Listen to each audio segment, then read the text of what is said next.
kittens. Tell some of the funny names that they give the kittens.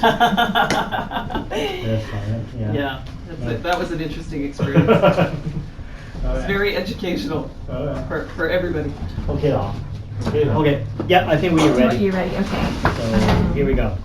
So do you want me to? Do you want me to put them in the bed up there, or do you want them? Can we just put them? Yep. Yeah. Okay. Wish me luck. Yeah. Good luck. Be quiet. Okay. Don't get me attacked. 因为不好意思，因为我这个构筑框框，它现在这讲话的位置是没有受不了仰住。他假如说往后靠的话，这个构筑就不一样。所以他能不能尽量就在这个位置讲话 Because we have two cameras, one's a wide angle covering the whole couch, the other one's a close-up view, and very tight close-up. So make sure if you could, I know it's the tendency to lean back, to relax. Once you do that, you're out of frame. So try to stay in this posture if you can. If you just like, oh, Gary, that's Oh, yeah. So I'm okay sitting right here like this. 我不一定做得到，我要就前景挡住。 But I didn't get it. And they didn't also cooperate. Okay. Hi. 声音没关系，但是我们不拍。对，不拍就可以。OK， 我们先拍。Why don't we start with VW anyway? 录了。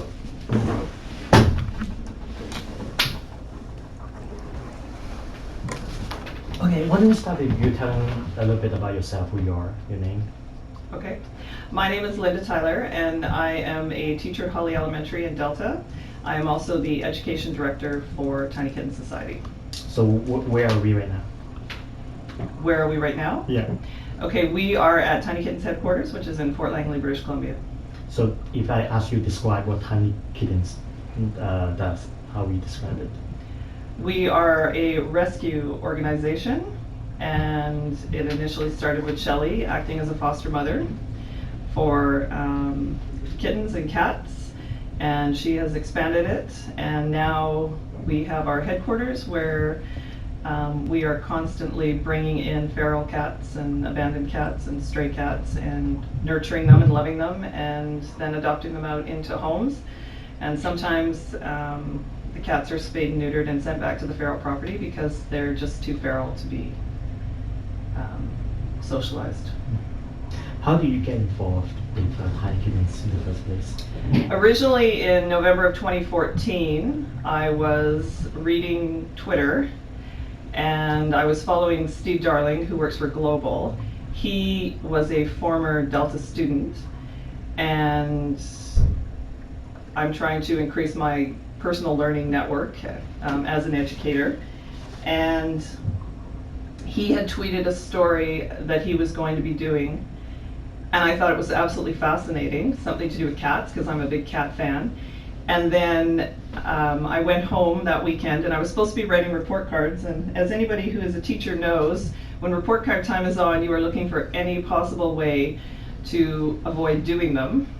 And I was on my computer flipping back and forth between the live stream feed and my report cards, watching this cat, Dorothy, who was very pregnant and about to give birth at any point in time, listening to Shelley talk about what she does and what she's doing, and I was absolutely fascinated. I spent all weekend watching it, didn't get a lot done on my report cards, and on Monday morning when I checked in to see if Dorothy had given birth, she hadn't, and a teacher or somebody that was on the chat was talking about how they were a teacher, but there's no way they could ever do and show anything like this in their classroom at school.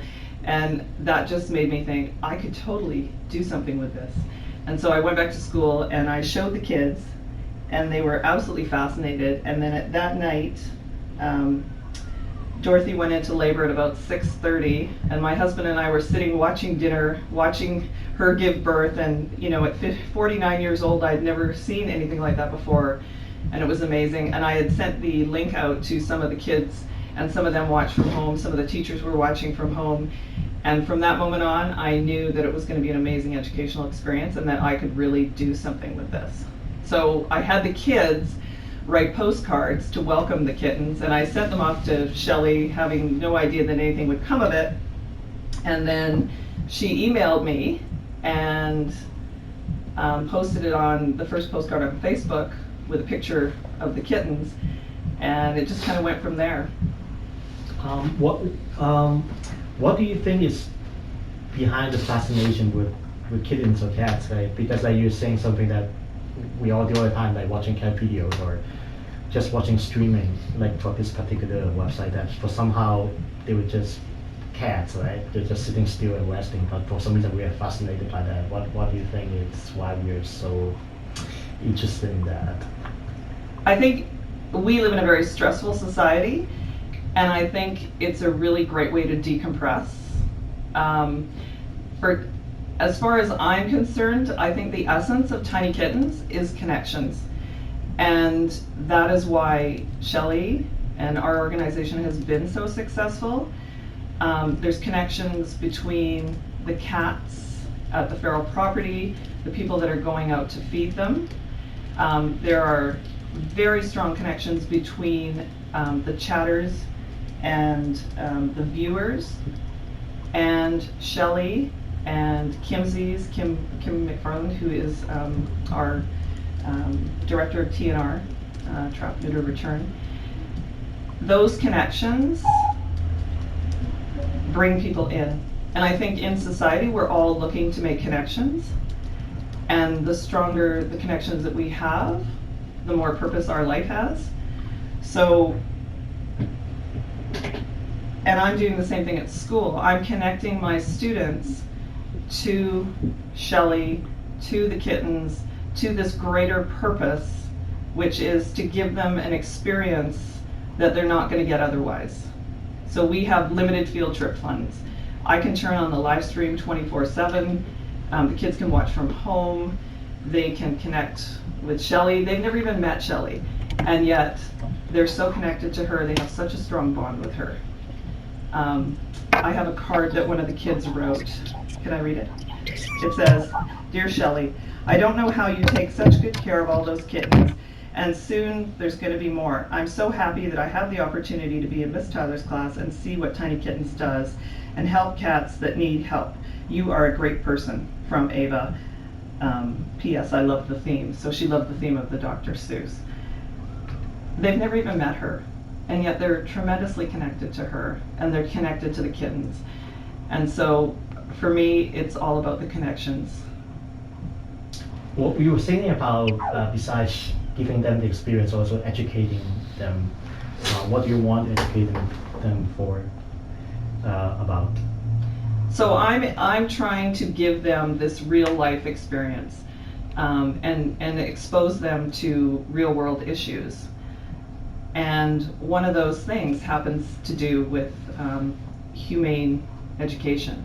So caring for other people, caring for animals, knowing the issues that animals face, especially cats, and being able to do problem solving, do critical thinking, take leadership roles, work cooperatively. A lot of what we're doing is cooperative work. So, and for me as a teacher, I am acting more as a facilitator. So I'm introducing something, and then the kids are finding the way and changing the learning to suit themselves. So last year when we first started, there was a lot of very open-ended activities. They wrote stories, they made ebooks about a issue that would affect people in society. So we had Marvel, who was the kitten with the cleft palate. He was different than all the other kittens, and for some of the kids, they could really relate to that. And so their story was about how it's okay to be different. So they made these ebooks and they presented them. They also had to make adoption skits. So they had to they got together in groups, and they had to convince Shelley that they were the people that should be adopting 2 particular kittens. And it was fascinating. I had a lot of boys in my class, and a lot of the boys were all dressed up with wigs on and pretending to be women, and they were the mother in the family, and they were very convincing. And they wrote their scripts, they got together their props, they acted everything out, and I was just there to make sure that they kept on the right track. So I was more of a facilitator as opposed to the idea, the traditional idea of what a teacher does. What else do you ask them to do? Tell us about you asking them to name some of the kittens. Just before Christmas, Shelley had texted me when she brought in the cats from the feral property, the Christmas litter, and asked me if the kids wanted to name them.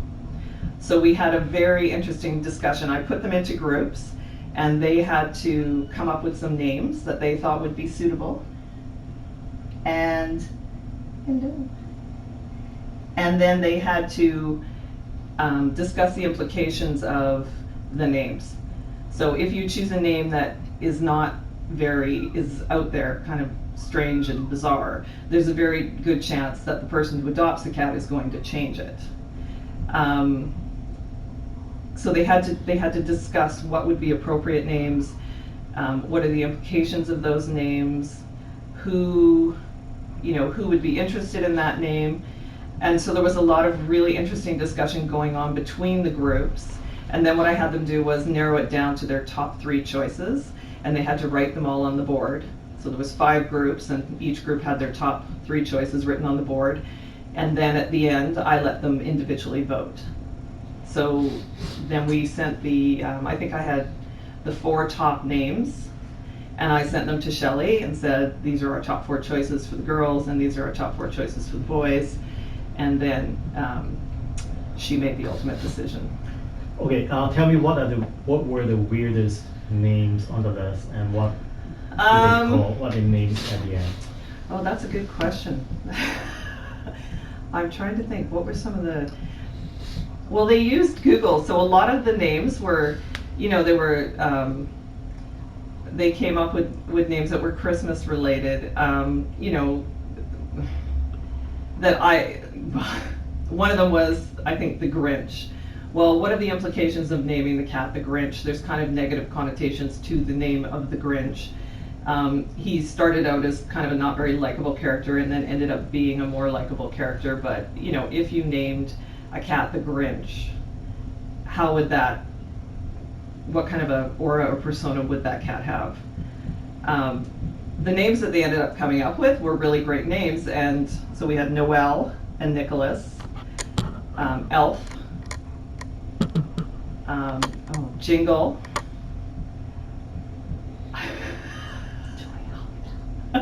Joy, Holly Bell. I'm having trouble remembering, it was such a long time ago. And Mistletoe. So those were, is that them all? Nicholas, Comet. Noel. Oh, and Comet. Oh, Comet. Yes. That's fine. What are your responsibilities in Tiny Kittens right now? What do you do? What do you help? What I'm doing primarily for Tiny Kittens is I am creating lessons each month, and I'm teaching them to my class. And then I'm posting the work Shelley's posting it on Facebook. I have a website that I'm posting them on. It's tinykittens.com/classroom. We're posting them there. And then I'm getting feedback from the kids about how they would change or alter things. We have done some really great lessons this year. This year I changed it a little bit. I'm doing a theme every month. So we started out with grit in October. In November we did friendship. And that was really interesting because of the fact that we were using Cassidy videos as our basis. So they would watch these videos of Cassidy interacting with Shelley's other cats, Barty, Bunny, and Pantsaroo. And it was really easy for them to critique what Cassidy was doing wrong. They could see what he was doing right in his play, but they could also see what he was doing wrong. And that was a very non-threatening way for them to then connect it back to their own life. So they had a lot of fun with that. We did a joyfulness in December, which was very appropriate. And January we did a really interesting lesson on goal setting. So I taught them goal setting, and I used I made it into Planning Makes Perfect, Purrfect, And each one of the letters, it was like an acrostic, each one of the letters represented something that had to do with goal setting. And then they had to go home and talk to their parents and set a personal goal, and they had to come back with a way that they could track that goal. So they all had sticky notes on their desk for about 4 weeks, and every week they would do a self-reflection. And it was tremendous. Most of the kids had a goal that they wanted to improve their participation in class, because you always have about 6 or 7 kids who dominate the conversation, and the other kids don't say very much. And all the kids that had goals where they wanted to increase their participation, they all saw tremendous success in their goal setting, and they felt really proud of themselves. And at the end of the week, they were able to say, I did really well, next week I want to improve that. Or some of them were able to say, well, I didn't really focus that well on my goal, I forgot to keep track of it. And then they would set a plan to improve the next week. So that was a very powerful experience. And then in February, we celebrated Spay and Neuter Month by making posters in groups about why, and they had to come up with a slogan about why you should spay and neuter your pets, which is a very important message that Tiny Kittens tries to get across. And they got together in their groups and they made their posters, and it was also very successful. And I think these kids have a better understanding of animal care, responsibility. We have great videos and live stream from Dr. Ferguson, who is our vet, who is really great at promoting and explaining things to people. And I think that's also why people feel very connected, because they have an understanding of what's actually happening to the animals. Let's go back to Cassidy for a second.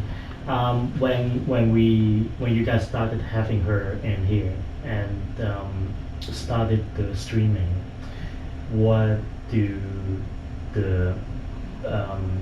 the children think about him, or how do they identify him in some way, or are their reactions different to him as opposed to other kittens, Yeah, they think he's a superhero. When I showed them the videos of him when he first came in, and he was so sick, and and I had to explain to them, there's a very good chance he's not going to make it. He's got these incredible odds that he needs to overcome. He's got all these E. coli infections. He was 1 day away from dying. And that brought out this incredible feeling of empathy and compassion towards him. And as he got stronger and stronger, it was very inspiring to them. And we often talk about him and how they have to, and then we related it to their lives. So how would they handle this situation? Think about what Cassidy's had to overcome. How would you overcome a situation where you are forced to put yourself out there and struggle? Because struggling is part of real life. And so they think he's a superhero.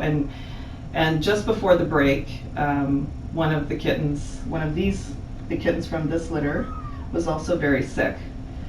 And I had to explain to the kids at the end of the day that there was a good chance that she wasn't going to make it.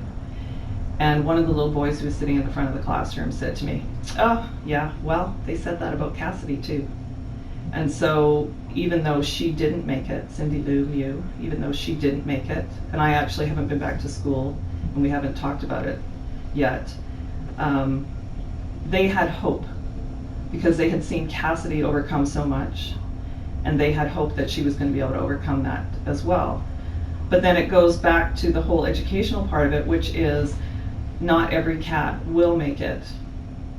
And that is part of life, and that is part of the circle of life. And we celebrate and cherish the time that Cindy Lou Mew was here, and she was loved and she was safe, and I don't think we can ask for any more than that. Besides your introducing the kittens to its students, you also have a role in here being a cuddler, right? Can you tell us about what's a cuddler? What do you do? Well, as somebody, I actually live fairly far away from here, So it's about a 45-minute drive. So I don't come out as much as some of the other people that live a lot closer. But I wanted to have the full Tiny Kittens experience, and part of that is being involved in the day-to-day operations. So helping with the cleaning, washing dishes, cleaning up cat litter, cuddling with the kittens, just helping to socialize them, making them realize that they're loved, and play with them and let them experience, the life that they wouldn't have had if they had stayed out on the feral property. So I do that. I also have been involved in, right now I'm trying to find a really great deal on a washing machine and a dryer, and we're in the processes of trying to obtain a generator so that our cameras won't go down when there's power outages, which is what happened the day that Sable was born. The cameras went down. So essentially we all do whatever we can to help out and make things easier for Shelley. I'm also reading and monitoring email, forwarding email to the other members of the board who have their jobs, and kind of like a jack of all trades. It's very rewarding. How is it rewarding? I was watching a Tony Robbins video yesterday, and he was talking about how giving is living. And I think that I personally and all the other people that are involved get such tremendous rewards from the success stories. So at Christmas time, when Mary, the cat, showed up on the door and was sick and in need, and had to go to the emergency vet, Shelley talked about it on the camera, and people just opened their hearts, and the donations that came in, it was amazing. And I didn't need a Christmas gift this year. That was my Christmas gift. It was such an amazing story, and the fact that people care so much, it makes me feel good. And I'm just doing a very small part. But there's no better feeling than giving. There is, like, with an operation like this, tell us about what does it need to operate day to day like this, because of course you have maybe the financial part, and also what else do you need in order to do this, like Tiny Kittens? Like, I mean, what kind of things do you need? Do you need probably staff, or you have volunteers, or need equipment? Like, right. So what we need to, on a daily basis, we have donors who provide cat food and litter, and we also have volunteers who are here cleaning and doing laundry. The viewers are amazing. Not only do they send monetary donations, but they're always sending cat trees and cat beds and cat toys and everything that we could possibly need to make the lives of these cats comfortable and enjoyable. It's a huge operation, and when Shelley started, I think it was quite contained, and then it just kind of exploded, and now there's a lot more people involved. where are the viewers from? All over the world. Can you repeat The that? viewers are from all over the world.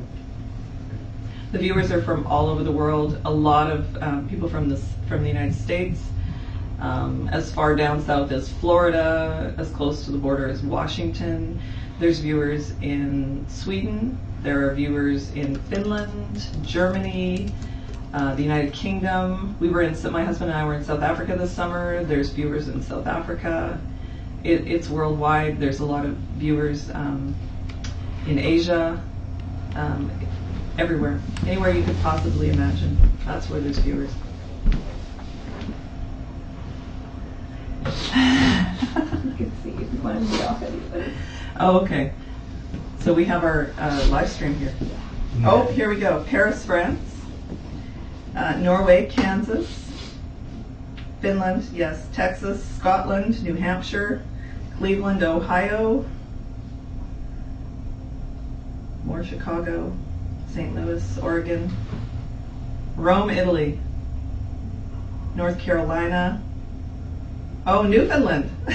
The person from Newfoundland wanted to make sure we said Newfoundland, Connecticut. Oh my goodness, it's going fast now. The Netherlands, Northern Germany, Pennsylvania, Michigan, Georgia, New York, South Florida, Estonia. Oh wow, that's awesome. Long Island. Yeah, they're amazing. They're amazing viewers.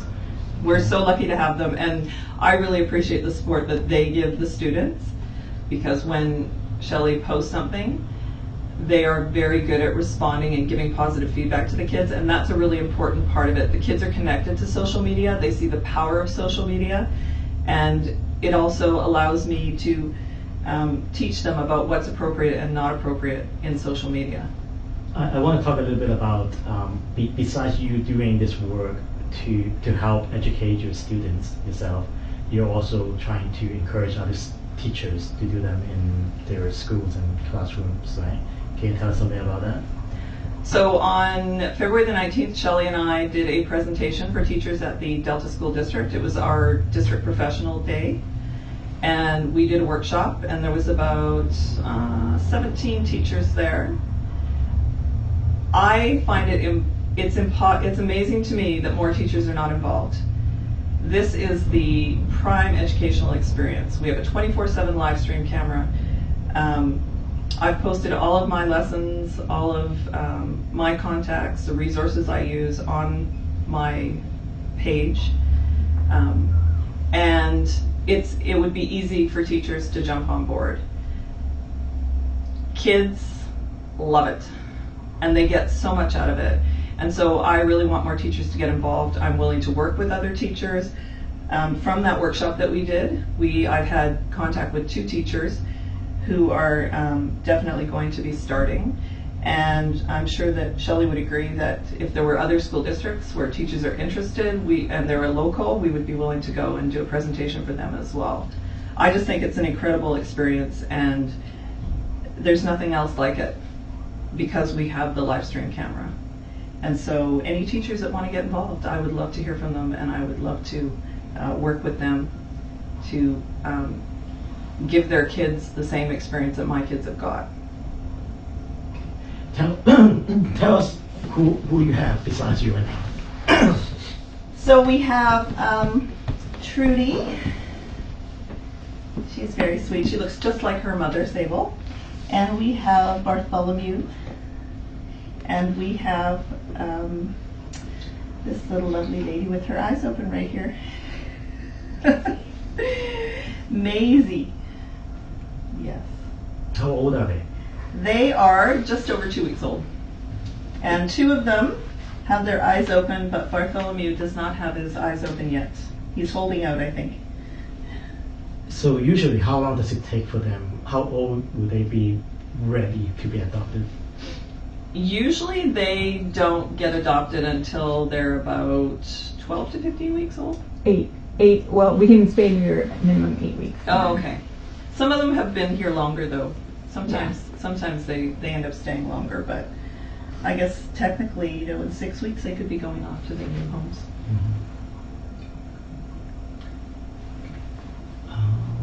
I think we have all we need. Great. If we can,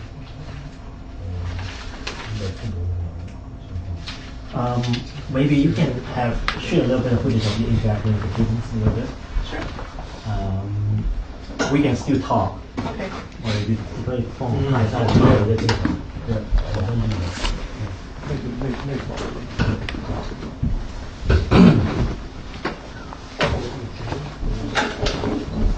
She looks so much like Sable. I know. It's hard to even see her when she's feeding, when she's nursing. You can hardly even see her because she blends right into her mother. Oh. She's like, "Where's my mommy?" This is good socialization for them. Yeah. I can't believe they're only 2 weeks old. I know. 17 days. I know. They're plump. Shelley likes her kittens plump. Not adults, but just kittens. Yes, just. There you go. Do you want to see a little brother and sister? Hi, Maisie. Oh, that's Barty.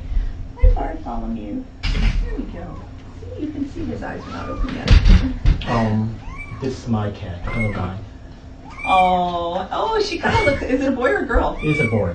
He looks kind of like Elfie. Did you see the picture? Oh, adorable. Yeah. So handsome. And this is my valley cat, Oh, cute. Yeah, she loves to watch the videos. Oh. Loves to watch the videos. Oh, really? Good. Oh my gosh. Yeah. Oh yeah. Okay. Okay.我去拍你。 Oh, there you go. Let go. There. Tell me something about them again. Well, why don't we repeat this question again? Tell me what their names. Tell me about the background. So their names are Maisie, Bartholomew, and Trudy. And their mother is Sable, who is a feral cat who was brought in at the very last minute. Ooh, yes. You want to be with your You sibling? keep them together, they won't do that. Okay. There we go. And so Sable was brought in, and very shortly, she was very pregnant, and then she very shortly gave birth to 4 kittens. And Cindy Lumieux is the one that didn't make it. Why is it so important for them to have human contact? Well, if they have human contact, then they're not feral, and then they can be adopted into homes. Could you repeat that? Rephrase that? Oh, sorry. So it's really important for them to have human contact so that they can be adopted into homes, so that they are not feral cats. And as long as they are handled from the beginning of their lives, then they aren't feral. And they will be socialized and adopted into very loving homes. So how much time, like how often do you arrange cuddling or human contact with the kittens each day? Well, these ones, it's not happening that the cats are not being cuddled at this point that much, other than by Shelley when she takes them out to weigh them and give them any medications that they might need. As they get older and they're not, they're on solid food, then their mother will be spayed and sent back to the happy forest where she will live out her days very happily with her other feral classmates. But besides helping of raising the kittens, you do go out and monitor or the cats in the colony, or haven't? I personally have only been out there once. So there is another team of people who go out to the feral colony, and they feed the cats and interact with them socially. I don't really have time in my schedule to actually do that, but Shelley goes out a lot. Our director of TNR, Kimberly McFarland, is out there a lot. And then there's another team of people that also go out there to help with that. But they're adorable, aren't they? And who wouldn't want to adopt them? They're safe and happy, and they're going to have a really great life.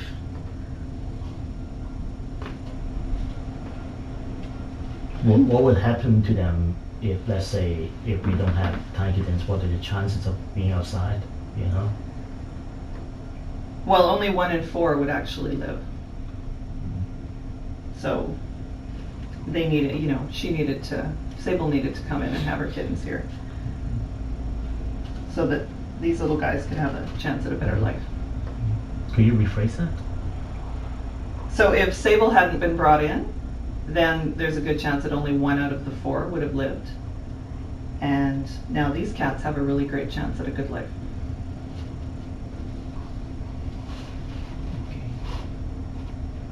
Good. 差不多了。Okay, thank you. Thank you very much. Nice meeting you guys. And that's for it. Yeah. Big trouble. Yes, you don't want to get into big trouble. No. See you later. Online. Now that they're movie stars. Want me to get the door? Oh. 还有一个，我们到另外一个房间去，跟他去。Thanks for your time. Oh, you're welcome. Thanks for coming out. Yeah, it's a nice drive. Like a field trip. Field trip. Yeah. Right. You live in Richmond? Yeah. Our office is in Richmond. Oh, is it? So that's why I moved to Richmond. It's not so bad with the perimeter road. It only took us 45 minutes. Oh, that's really good. Yeah, because we came from Tawasin and it took us 45 minutes. Yeah, yeah. The traffic is okay today, so that's fine. Yeah, it's a nice neighborhood. Yeah, it's beautiful out here. How about you live in Tawasin? Yeah. Yeah, I could live out here though. It reminds me a lot of Tawasin. Yeah. Okay. Good job, YouTube accent.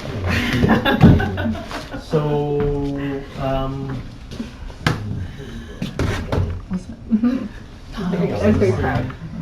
Yeah, to have you on the team. And the chat looked there are a lot of them.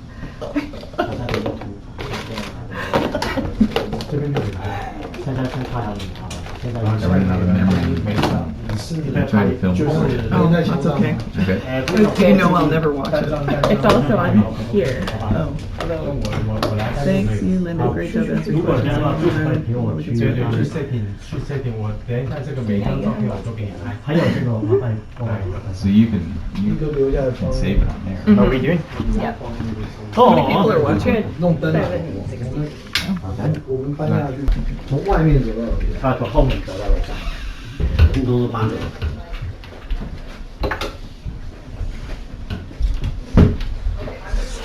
我们现在上去，等一下我上来找你。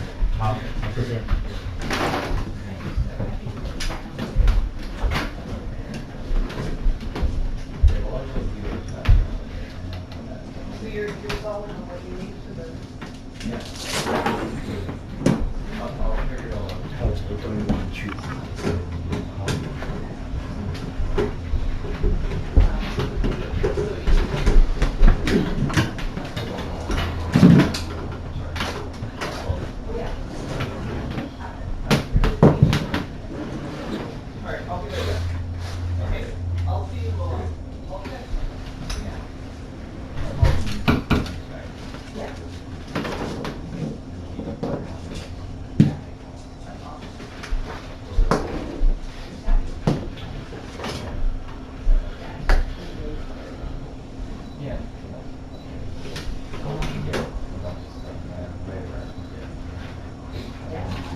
好，我们上去收衣服吧。好，走。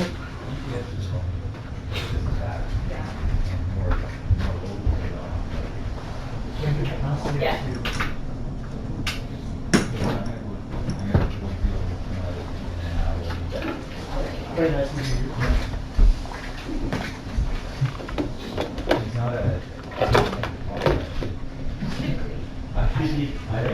I think she did pretty well. She did really well. I'm happy her foot there, but you weren't saying anything. I guess it's okay.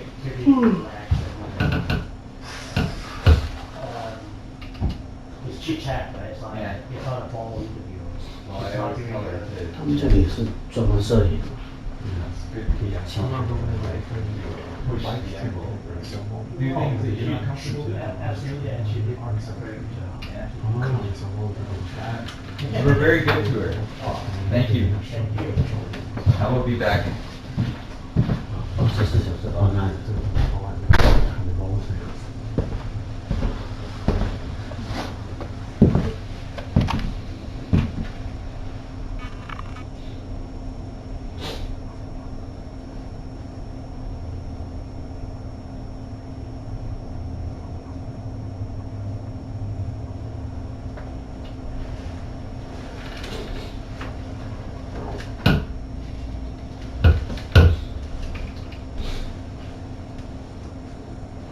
How much I can talk, right? Yeah, you can talk. Yeah, go on. So when you do a story like this, how many, like, say it's a 20-minute interview, well, there's 2 cameras, so there's 40 minutes plus all of this. Yeah, So yeah. you'll end up with, what, a couple hours worth of film to chop down into? Yeah, definitely. Like Leo, our director, he will come back and then start editing. Like, Yeah. And you'll chop it down to what, 3 minutes or? I'm not too sure like how long this is gonna be, but like yeah. What's typical? I don't know. I think there's like 10 to 20 minutes. Oh, okay.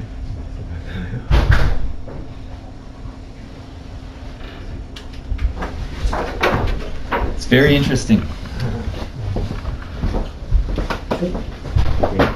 See you in a bit. I will be back. So, 就是吧 Yes. 麻烦你们帮我做一个他对对对对，再示范一下。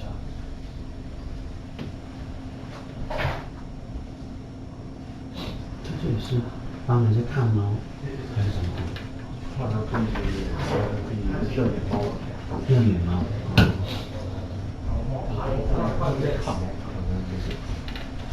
热脸猫。小猫七八都没有这个。一些。我没有挂。原来那个。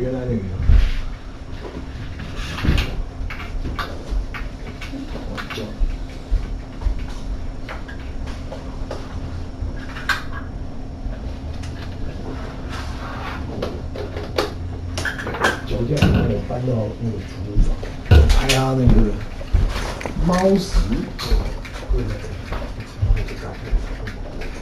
盖在哪里？盖这包。这个完成。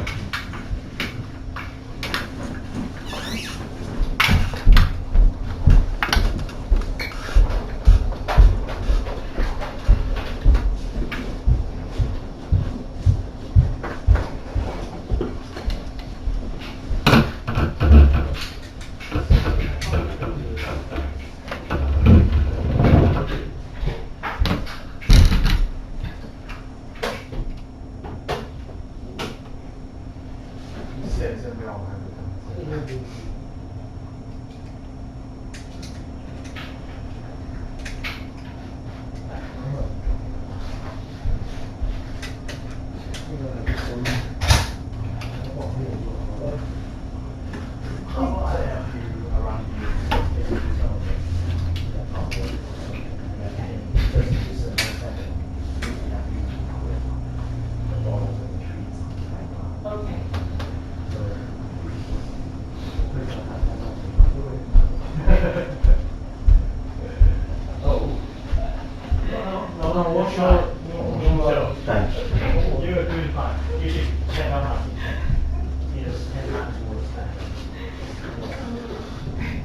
那么多镜头换来换去的，小的光的，窄的脸不好。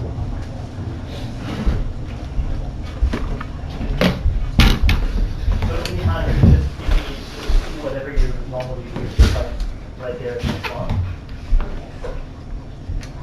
So, Do you want to? like I can make up symbols with food, or if you want me to do laptop stuff. Yeah. Why don't we do some laptop stuff first? Okay. Because I know where we get. What do you got me to plan? What would you do with the cat food? You just can you? I put the food in a bowl and then I have to add some stuff with it. Why don't we do that first then? Okay. How about that? So, half of the day. Okay. 你刚才那个4号麦克。对，这里。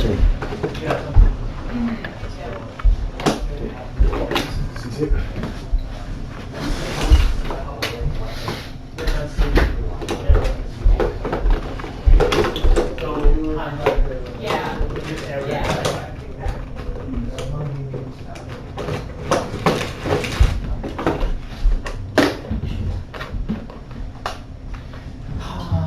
那个，嗨。我后面还是拿一个灯的。好吧，那边。好吧。We just gonna need to add the put on the light and we can start shooting.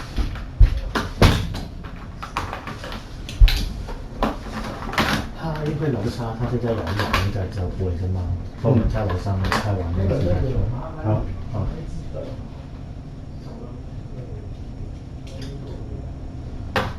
拿一支灯 ，so you will open the. 他这只猫应该是这个房间里面听到我们现在这个表情这样。Oh. Yeah.